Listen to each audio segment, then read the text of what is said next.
बिस्मिल्लाहिर्रहमानिर्रहीम। अस्सलाम वालेकुम नादरीन, आप यूट्यूब चैनल देख रहे हैं। मैं इमरान खान हूँ।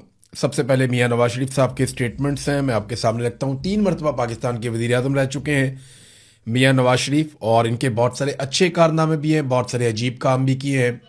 नवाज शरीफ साहब जब भी अपोजिशन में होते हैं तो इस्टेब्लिशमेंट के ख़िलाफ़ हो जाते हैं, और जब उनका हुकूमत में आने का मूड होता है तो वो इस्टेब्लिशमेंट की मदद से हुकूमत में आते हैं। चाहे 97 है, चाहे उससे पहले वाली हुकूमत है, चाहे 2013 है, तब भी मियाँ साहब ने इस्टेब्लिशमेंट के साथ काफ़ी साजबाज की थी। और उसके बाद जिस तरह मियाँ साहब को निकाला गया वो भी एक तरह की ज़्यादती थी। फिर जब इमरान खान साहब की हुकूमत आई तो मियाँ साहब ने इस्टेब्लिशमेंट के साथ मिलकर दोबारा खेल खेला। अपने भाई को वज़ीर आज़म बनवाया, इमरान खान को जेल में डलवाया, डील करके पाकिस्तान वापस आए, और फिर अपनी बेटी को वज़ीर आला और अपने भाई को वज़ीर आज़म बनवा दिया। हालांकि इलेक्शन में मियाँ साहब हार चुके थे। मियाँ साहब की बड़ी अच्छी और तगड़ी सियासत थी पाकिस्तान में, और ऐसा नहीं है कि वो ख़त्म हो गई। अभी भी मियाँ साहब की सियासत बाकी है, लेकिन बहुत बुरी तरह तबाह हुई है। 2024 के इलेक्शन में मियाँ साहब की पार्टी सीटें नहीं जीत पाई, और बहुत बुरी तरह उन्हें शिकस्त हुई थी, क्योंकि मिलिट्री एस्टेब्लिशमेंट की छाप उनके ऊपर लग गई थी। और आज भी ये सूरत हाल है कि मियाँ साहब अगर इलेक्शन लड़ें, फ्री एंड फेयर इलेक्शन हो, तो तमाम वो लोग जो इंडिपेंडेंट अपनी ओपिनियन रखते हैं, या वो लोग जो न्यूट्रल ओपिनियन देते हैं, या वो लोग जो चले पीएमएलएन के हमायती भी हैं, वो भी ये कहते हैं कि अगर आज भी एक फ्री एंड फेयर इलेक्शन हो तो मियाँ साहब पाकिस्तान तहरीक इंसाफ का मुकाबला नहीं कर पाएंगे। आसिफ अली जरदारी और मियाँ साहब मिलकर भी नहीं कर पाएंगे। क्या मियाँ साहब की सियासत का रिवाइवल हो सकता है, ये तो वक्त बताएगा, और मियाँ साहब की जो सियासी पॉलिसी है वो बताएगी। लेकिन जो पॉलिसी मियाँ साहब इस वक्त चल रहे हैं ना, इस पॉलिसी के साथ रिवाइवल मुमकिन नज़र नहीं आ रहा, क्योंकि पाकिस्तान की मिलिट्री एस्टेब्लिशमेंट से पाकिस्तानियों के गिले बहुत ज़्यादा बढ़ गए हैं। जर्नैलों ने जिस तरह सियासत की है उससे पाकिस्तानी खाइफ हैं बहुत ज़्यादा, और पाकिस्तानियों को ये लगता है कि ज़्यादातर मसाइल इन्हीं की वजह से। देखिए, फ़ौज के बारे में अवाम की राय थोड़ी मुख्तलिफ है। फ़ौज के लिए बहुत मार्जिन है आज भी अवाम के अंदर। अवाम ये समझती है कि ये बॉर्डर पे भी लड़ते हैं, दहशतगर्दी के खिलाफ लड़ाई भी लड़ते हैं, और एक आम फौजी जो है वो इन चीज़ों के लिए उतना जिम्मेदार नहीं है। अवाम ये समझती है। लेकिन जो पॉलिसी साज हैं वो पूरी फ़ौज को सियासत के अंदर घसीटते हैं, और फिर उनके कहने पे ही फ़ौज गोली भी चला देती है, अपने लोगों पे भी चला देती है। अब जो गोली चलाता है वो तो एक बेचारा आम सोल्जर है ना, लेकिन वो हुक्म को पूरा कर रहा होता है, हुक्म को मान रहा होता है। तो ये जो पॉलिसियां बनाने वाले हैं, इनकी वजह से इदारे और अवाम के बीच में खलीज तो पैदा हुई है। अब जो पार्टी अपने आप को इदारे के साथ लिंक करती है या उसके साथ जोड़ती है, उसके लिए प्रॉब्लम पैदा हो जाती है, वो अवाम में गैर मकबूल हो जाती है। यही काम मियाँ नवाज शरीफ साहब के साथ हो रहा है। जब तक मियाँ साहब अपनी पॉलिसी ठीक नहीं करेंगे, मुझे नहीं लगता कि मियाँ साहब का जो सियासी रिवाइवल है वो हो पाएगा। अब आज़ाद कश्मीर में क्योंकि मियाँ साहब को अकेले भागने का मौका मिला, और मियाँ साहब अकेले भागे हैं उस इलेक्शन की दौड़ में, तो मियाँ साहब पहले नंबर पर आए। क्योंकि पीपल्स पार्टी तो हो या ना हो वो एक ही बराबर है, तो तय था इलेक्शन। मैंने आपको पहले बता दिया था कि यहाँ मियाँ साहब को हुकूमत बनाकर दी जाएगी, और गिलगित बल्तिस्तान में भी हमने आपको पहले बता दिया था कि वहां पीपल्स पार्टी को हुकूमत बनाकर दी जाएगी। तो ये फॉर्मूले पहले से तय थे। पाकिस्तान तहरीक इंसाफ ने बाइकआउट कर दिया था, तो मैदान बिल्कुल खुला था। तो अकेले भाग के मियाँ साहब जो है वो पहले नंबर पे आए, अपनी हुकूमत बना रहे थे। मियाँ साहब ने एक स्टेटमेंट दिया है कि इलेक्शन में सीट हारने पर हौसला नहीं हारना चाहिए।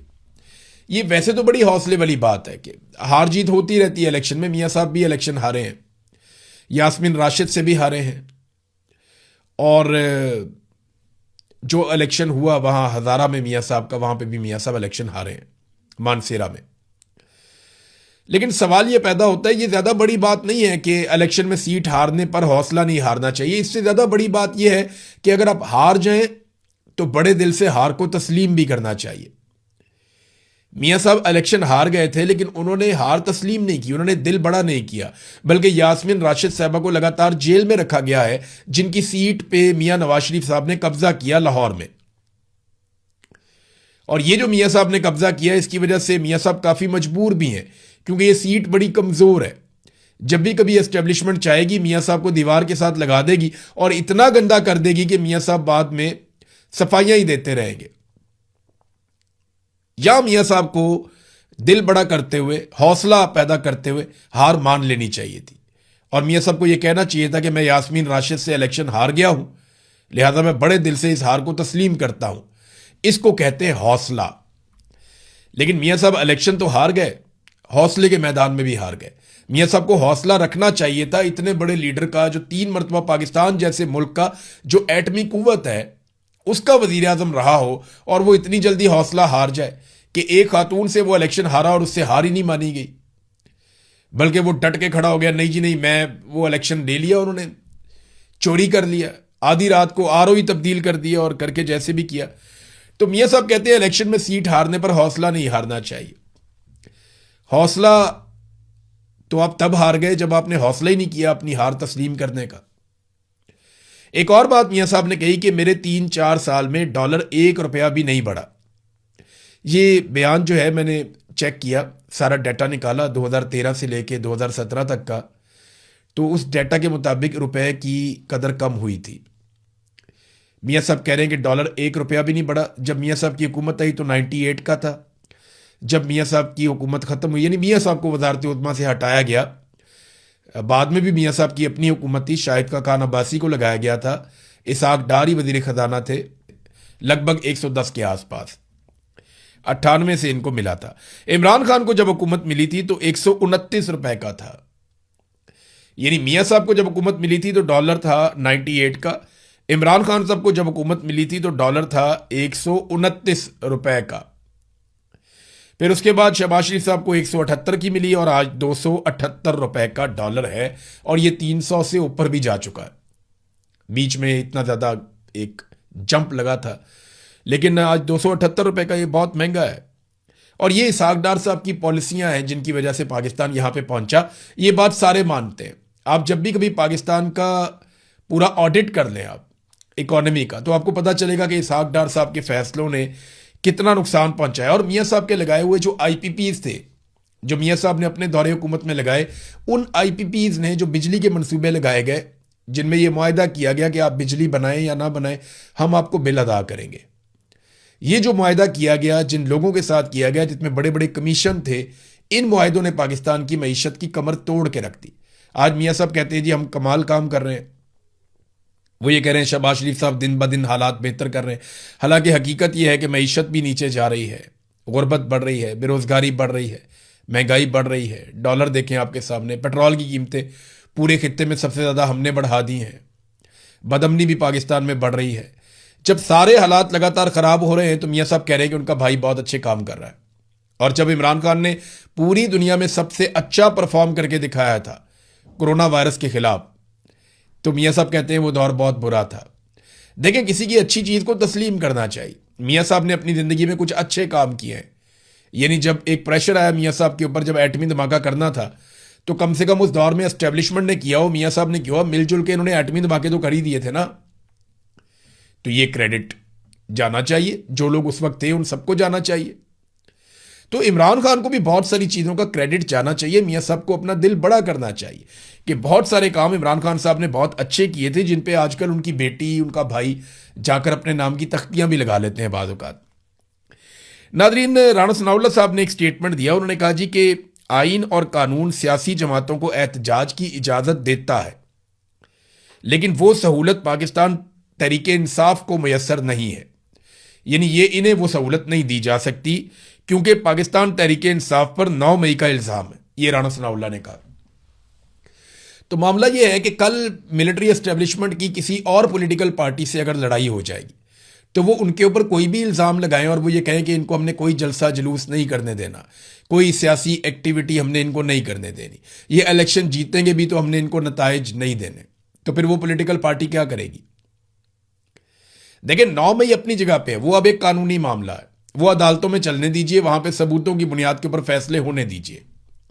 अदालतें जाने और 9 मई जाने, आप सबूत ले आए, सीसीटीवी फुटेज ले आए, बाकी चीजें ले आए, शवाहिद ले आए, उसकी बुनियाद पे आप लोगों को सजा दिलवाएं। कई जगह पे लोग बाइज्जत बरी भी हुए हैं, कई जगह पे लोगों को सजाएं भी हुई हैं। तो 9 मई को खालिसतन एक कानूनी मामला रहने दिया जाए तो बेहतर है। अब इसकी बुनियाद पे आप ये तय नहीं कर सकते कि लोगों को यह हक ही नहीं है कि वो एहतजाज करें। वो एक पॉलिटिकल पार्टी है। अगर आप फर्ज कर लेंगे 9 मई में पाकिस्तान तहरीक इंसाफ के लोग एहतजाज करने निकले भी, अव्वल तो तहरीक इंसाफ बड़ा कैटेगोरिकली कहती है, इमरान खान साहब भी, कि ये एक फॉल्स फ्लैग ऑपरेशन था और सीसीटीवी चोरी जिन्होंने की है, सीसीटीवी फुटेज, वही इसके लिए जिम्मेदार है। और वो ये कहते हैं कि जानबूझकर नकाबपोश भेजे गए जिन्होंने तोड़फोड़ की है, हमारा तो इससे लेने देने ही कोई नहीं है, वो ये कहते हैं। लेकिन आप फर्ज कर लें कि अगर फिर भी पाकिस्तान तहरीक इंसाफ, तो करोड़ों उनके वोटर्स हैं, आप चंद हजार लोगों की बुनियाद के ऊपर कैसे फैसला कर सकते हैं? चंद सौ या चंद हजार लोगों की बुनियाद के ऊपर आप कैसे कर सकते हैं कि करोड़ों लोगों का आप हक ही छीन लेंगे? ये तो नहीं हो सकता ना। तो ये ज्यादती है जो राणा सनाउल्लाह साहब ने की। शेर अफजल मरवत ने एक स्टेटमेंट दिया, ये स्टेटमेंट मैं आपके सामने जरूर रखना चाहूंगा। मरवत साहब, जिन्हें इमरान खान साहब ने पाकिस्तान तहरीक इंसाफ से निकाल दिया था, उन्होंने दावा किया है कि जनरल फैज उनके ख्याल में रिटायरमेंट के बाद सियासत में मुदाखलत कर रहा था और उसने जेल में इमरान खान साहब से मुलाकात भी की थी, जिसकी वजह से शेर अफजल मरवत ने कहा कि एक डिप्टी सुपरिटेंडेंट अकरम गिरफ्तार हुआ था। असल में ये गिरफ्तार नहीं हुआ था, ये डिप्टी सुपरिटेंडेंट अकरम जो है, इसको बाकायदा अगवा किया गया था 13 और 14 अगस्त की रात को 2024 में। फिर काफ़ी दिनों के बाद, लगभग 1.5 महीने के बाद इसका पता चलता है और ये मिल जाता है, फिर इसकी गिरफ्तारी डाल दी जाती है। इसके ऊपर इल्ज़ाम ये था कि इसने सहूलतकारी की है किसी गैर मुल्की पाकिस्तान तहरीक इंसाफ की शख्सियत की राब्ता करवाने में इमरान खान साहब के साथ। यानी इमरान खान साहब के किसी गैर मुल्की पाकिस्तान तहरीक इंसाफ की शख्सियत के साथ राब्ता करवाने में या मैसेजिंग करने में, पैगाम रसानी में सहूलतकारी की है इस डिप्टी सुपरिटेंडेंट ऑफ जेल ने। ये इसके ऊपर इल्ज़ाम था। ये वाला इल्ज़ाम तो आज तक कभी नून लीग ने भी नहीं लगाया। ये वाला इल्ज़ाम तो आज तक इमरान खान के बदतरीन दुश्मनों ने भी नहीं लगाया कि जनरल फैज जेल में गया और जाकर इमरान खान साहब से मिला। ये इल्ज़ाम शेर अफजल मरवत साहब ने लगाया। अब इमरान खान साहब की मैं दाद देता हूँ कि उन्होंने इतनी जल्दी कैसे पहचान लिया कि शेर अफजल मरवत को पार्टी से निकालना ज़रूरी है या शेर अफजल मरवत से अपनी राहें जुदा करना बहुत ज़रूरी है।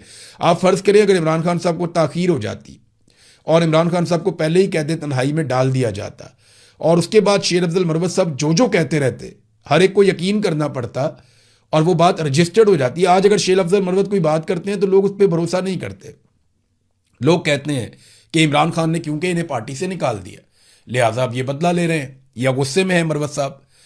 लेकिन अगर इमरान खान साहब इन्हें पार्टी से ना निकालते और कहते तन्हाई में चले जाते, तो आज जो भी शेर अफजल मरवत कह रहे होते, उसके ऊपर जो है वो पूरे आपके टीवी चैनल्स के ऊपर ब्रेकिंग और फट्टे और सब कुछ चल रहे होते कि पाकिस्तान तहरीक इंसाफ के रुकन शेर अफजल मरवत, इमरान खान साहब के करीबी साथी और वकील शेर अफजल मरवत ने ये भी कह दिया, वो भी कह दिया।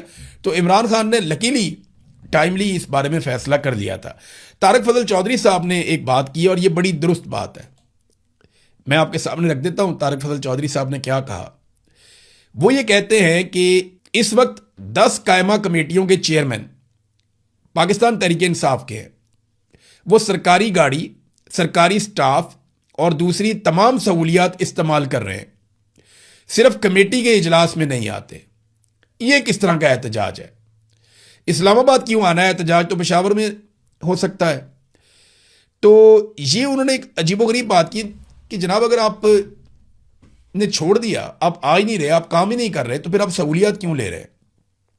देखें ना, ये तो वैसे भी सरकारी वसाइल है और यही तो मुकदमा है पाकिस्तानियों का कि अगर आप काम नहीं करते तो फिर आप पैसे किस बात के लेते हैं। यानी 10 कायमा कमेटियों के चेयरमैन पाकिस्तान तहरीक इंसाफ के, वो सरकारी गाड़ी भी नहीं वापस कर रहे, स्टाफ भी नहीं वापस कर रहे और दीगर तमाम सहूलियात भी इस्तेमाल कर रहे। अगर तहरीक इंसाफ ने चीज़ें वापस की है तो मुझे बता दें, मैं अगले वीलॉग में कह दूंगा। लेकिन तारिक फजल चौधरी साहब ने ये इल्ज़ाम आयद किया है कि ये सारी चीज़ें वो इस्तेमाल कर रहे हैं। इससे पहले कुछ सहाफ़ियों ने भी इस बात की निशानदेही की थी और पाकिस्तान तहरीक इंसाफ ने तरदीद नहीं की थी, बल्कि एक कोई पाकिस्तान तहरीक इंसाफ के साहब हैं, मैंने वो उनके करीब गाड़ी में जाके सहाफ़ी ने पूछा भी था कि गाड़ी कब वापस कर रहे हैं, तो उन्होंने इसका जवाब नहीं दिया था। तो बात यह है कि ये गाड़ियां आप फिर किस कैपेसिटी में रख रहे हैं, ये स्टाफ आप क्यों इस्तेमाल कर रहे हैं, सहूलियात और मुराद आप क्यों इस्तेमाल कर रहे हैं, जब आप कायमा कमेटियों के इजलासों में जा ही नहीं रहे। अगर आपने इस्तीफे दे दिए तो सारी चीज़ें वापस कीजिए। इस्तीफे आपने दे दिए, काम आप वहाँ टकेगा नहीं कर रहे और चीज़ें और सहूलियात सारी आपने रखी हुई हैं, तो ये कौम का पैसा है। हम गरीब लोग हैं, हम बहुत गरीब कौम है, बहुत एक एक रुपया हम जमा करते हैं। एक तो हमें हुक्मरान ऐसे नालायक और नखट्टू मिले, वो पाकिस्तानियों का पैसा ज़ाया कर देते हैं, ऊपर से अपोजिशन भी ऐसी मिली है कि वो भी बहती गंगा में हाथ धो लेती है।